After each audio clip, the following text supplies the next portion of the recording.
Motorcycle enthusiasts all come to the endeavor with their own aesthetic and philosophy. I've been on many sides of this dodecahedron and have come to appreciate that is why there are so many different flavors of gelato. At the top of the unofficial moto aficionado taxonomy, I usually start with the bike people and the ride people. And I've got a foot in both camps, but as a rule, I fall into the ride camp, meaning the bike is a means to an ends, the ends being the enduro trail, the racetrack, or the West Virginia watershed road. And that said, there are moments in my personal journey where I have to take a moment to appreciate the rare air that I am breathing, and standing in the Rokit World Superbike garage, in my leathers, impatiently waiting for perhaps the most expensive 3 laps I'll ever turn, I stopped to consider that this M1000RR wasn't just a bike. It was the physical manifestation of a huge system which had all been choreographed and timed for an ephemeral 6 minutes. Neutral is at the bottom of the shift pattern. You need to thumb the lever on the right grip to get the bike in neutral. It's GP shift. There's a rear brake lever for your left thumb if you want it. This is one of Toprak's 3 bikes, so please don't crash it. At least, I think that's what the crew chief said. I was too busy absorbing the technical details of the support systems. Race tires only work within a specific temperature range, and the carcass of the tire is designed to work at a specific pressure, which can change if the tire gets hotter or colder. Whereas surface temperature of a tire will change hundreds of degrees in milliseconds, the carcass has a few more seconds of thermal mass to it. 30 years or so ago, we adopted using electric tire warmers to bring the race tires up to temperature before the start of the race, and it is common to obsess over cold tire pressure, off the warmer tire pressure, and off the track tire pressure, all cross-referenced with the tire temperatures to make sure that the pressure and the rubber temperature are within their designed operating range. In the World Superbike garage, they want no pressure rise from the warmer to the track, which means they store the wheels with the tires mounted in an oven with a tire warmer mounted to not only bring the thermal mass of the tire, but also the rim to the ultimate pressure and temperature they want to run on the track. So Toprak's bike is fitted with endurance-style quick change front and rear. That means the wheel spacers are captive to the wheels, and there are ramps on the bottoms of the front forks, and the front fenders mounted on swivels, so a front wheel with its huge 335mm front rotors can be installed in seconds with the calipers in place. The rear is simpler, with a captive underslung caliper and ramps. While the bike sits on stands with no wheels installed, because they are still in the oven, an umbilical cord of a network cable drops from the ceiling down to the dashboard, which is monitoring the health of the electronic system and all of the sensors.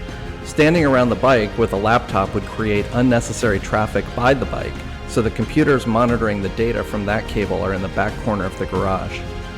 The engine control unit does so much heavy lifting, maybe not when I'm riding it, but certainly when Toprak is, that it gets its own air vent to keep it cool.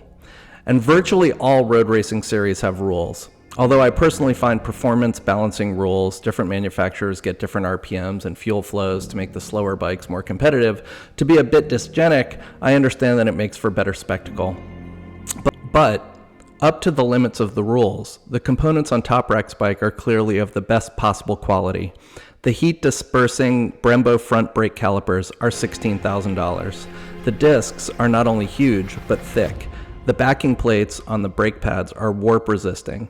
The carbon subframe, the electronics, the carbon bodywork, everything is the highest quality available, and then it is assembled by some of the finest mechanics in the world.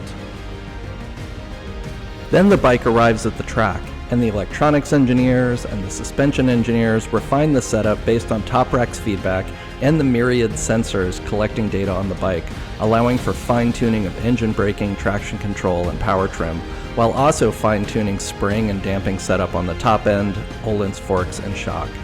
So after 2 days of programming and setup, the mechanics get to the garage on Monday morning and mount new Pirelli slicks and put them in the oven to warm and carefully measure fuel into the tank, not including the initial engineering. Just to get to my 3 laps has required over 200 hours of combined preparation work on the bike just for this moment around Cremona racetrack.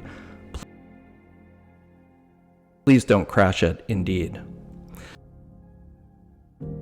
They carry out the wheels fresh out of the oven, effortlessly install them on the bike, and send Toprak out to take one sighting lap to ensure all systems are go. Let us push you out of the pits a bit before you drop it into gear to save wear on the transmission, I think I heard a mechanic say. This Superbike transmission has a neutral one at all shift pattern, not a traditional first, neutral, second shift pattern, and there's a lockout lever on the right bar to find neutral. In the last 20 seconds of waiting, I wondered if the internal ratios for this transmission were different from the Alpha or the M bikes I'd been riding on the track so far. So, over the exhaust note and with helmet and earplugs installed, I called out, "Toprak, first or second for the slow turns?" "Second," he yelled back. The mechanic started pushing me forward and I tried to shift to first as gently as I could, and off I went.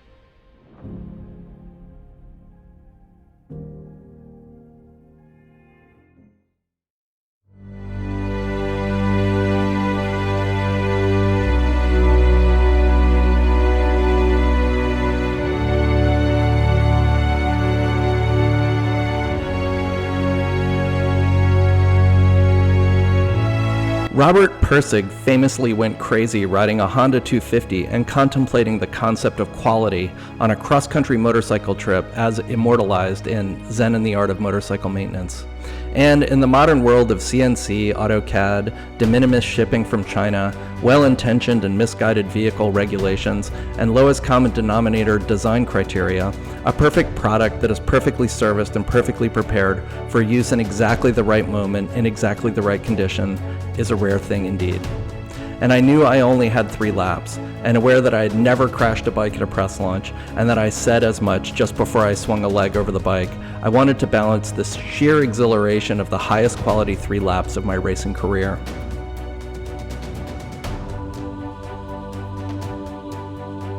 Every component is the highest quality that you can get for production-based racing. Between the brakes, engine, ECU, and the lightest and/or strongest chassis with fully developed vehicle dynamic software mapped corner by corner for this particular track, the bike is crazy easy to ride. The ergonomic position felt immediately comfortable for my 5'10" frame, and the foot pegs, levers, and clip-ons were just where I wanted them.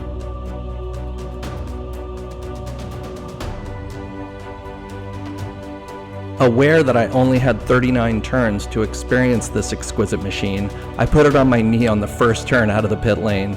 The steering was perfectly neutral. It didn't steer fast or slow, and there was not a twitch or wiggle to the input. It was like the bike was on a gimbal.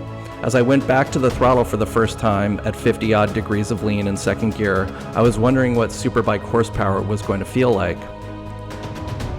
At first touch, the electronic throttle bodies only open on 2 cylinders, giving a nice crackle through the exhaust pipe and just the teeniest bit of rotation from the rear of the bike.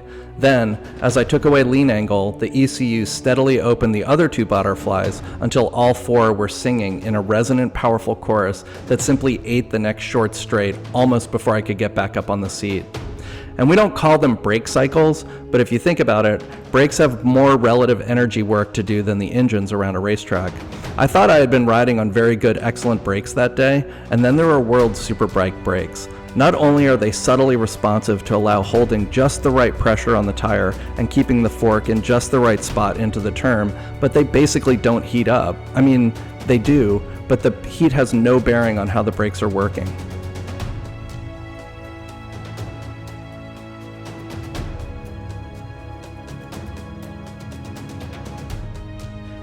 And not just from turn to turn, but at the end of the 6th gear back straight, braking hard down to 2nd gear, the feel from the brakes doesn't change from first pull to the apex. But just the brakes on the World Superbike BMW cost about half as much as an entire new M1000RR. And this bike has no movement in the chassis, ever. There is no slip, no sliding, no reflections of energy from the tire to the bars, no little oscillations, just solid confidence. Imagine walking up a stone staircase instead of wood. All the little movement is just absent, with the bike imploring you to turn later, open the throttle earlier, lean more, brake a little deeper on the side of the tire, and the bike never moves. The capabilities of the bike are so high that, in my one hot lap, there wasn't a question of exploring those limits. It was just enjoying the blisteringly fast but totally linear engine, the incredibly sharp but perfectly stable handling, and the enormously powerful, but again, totally linear brakes. The ECU maps were ubiquitous, so I didn't even have to remind myself to trust the wheelie limitation, or to trust the power trim, or to trust the traction control, or to trust the engine braking. The confidence was just there. Now, Toprak can find the limits of this bike, but there are probably fewer than 30 other riders in the world that wouldn't run out of talent before this bike, assiduously prepared by premier technicians using the best equipment, runs out of capability.